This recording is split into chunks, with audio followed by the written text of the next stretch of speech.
I was always interested in music, but when I was about 4 or 5, there was this trumpeter named Harry James, had a big band back in the day, and I wanted to be like Harry James. I wanted to play the trumpet. So I was begging my mom and dad to buy me a trumpet, and well, they couldn't afford it, so I never got one. But my older sister's husband, he had an old trumpet, it was all beat up, and he gave me that, and I tried to play it and everything. And it was just like hopeless, Right. But later on, my dad, he knew I had a big interest in music, so he didn't push me into anything, but he'd maybe hit a pawn shop every now and then, and he knew my hands were too small to start playing a guitar, which he played guitar. So he got me a mandolin. And it was one of these little, like a potato bug back, you know. Right. So you know those. So, Yep, sure. And so it only had a neck about that wide on it, so I could get my hand around there. And I started kind of picking on that and playing on that.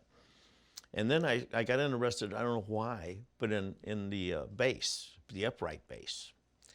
So How'd your little hands deal with that? Well, I'll tell you, this is an interesting story. My dad bought again at a pawn shop, he bought a cello. Okay. And he put bass strings on it. So, and I was only about this tall, I mean, I was only about maybe 8 or 9 years old. And so I could get around and play it, So then I started going out, and he would play like a lot of these country western bars, and they were rough joints, I mean, But a lot of times he'd take me with him, and I'm just this little kid playing the bass, and I'm playing bass behind my dad, and he's singing, and it was funny because I was like such a little kid, and the women, they would think so much of it, and they thought I was so cute, playing the bass, and then they would tip more tips in a tip jar. Right. After I got to be about 15, now I'm in high school, and I'm at Roosevelt High School in St. Louis, and Ike Turner and the Kings of Rhythm were going to play at one of our proms. So up until that time, I'd been playing country on the guitar. So I see Ike Turner, and I'm going, holy cow, And this was in early '55. And I said, I didn't know you could do that with a guitar. And I seen him bending strings. I seen him pushing us, so I'm thinking, man, this is great. So I'm getting more interested now into the guitar. Then, that same year, I walk into this pool hall that I used to hang out in. It's called Slimey's, down on Tire Grove, where I grew up. And lo and behold, there's a song on there. That's one of the hip cats of the neighborhood. The guy ahead of everybody. There's always one. Comes up to me and says, hey, Billy, check this out.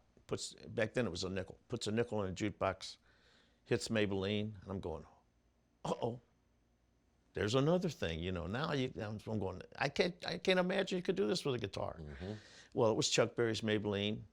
Well, I started like buying Chuck's records and emulating, what I could from his records. And then I would go up to Club Imperial in St. Louis. Ike Turner and the Kings of Rhythm played there every Tuesday night. And so I would go up there, and it was an interesting club in the fact that they had a roped off section if you were 21 and you could drink. And it was a small section. But the biggest section of the club, if you were a teenager, you could get in, just couldn't drink. So Ike Turner's playing. Well, my buddies, they bugging Ike, yeah, we got a guy here, he's a friend of ours, he plays the guitar, and all this. And by that time, I had, watched Ike a lot, too. I'd go up and watch his fingers all night long, And finally, man, one night he says, come on up and play a song. Well, I was freaked out. So I got up there, and it was a song they did called Okie Doke Stop that Gatemouth Brown had put out. It was an instrumental years ago. And I had practiced that. So that's what I did with the band. Well, after I played it, all the cats really liked the way I played and everything. They gave me a lot of encouragement. So every time I would go to Club Imperial, if Ike spotted me, he'd have me come up and play it. So I got more and more interested, and then it just went from there, and it kept escalating on up to where in 1958, I opened for Chuck Berry, of all people, at the Casa Loma, my idol. I'm opening for him.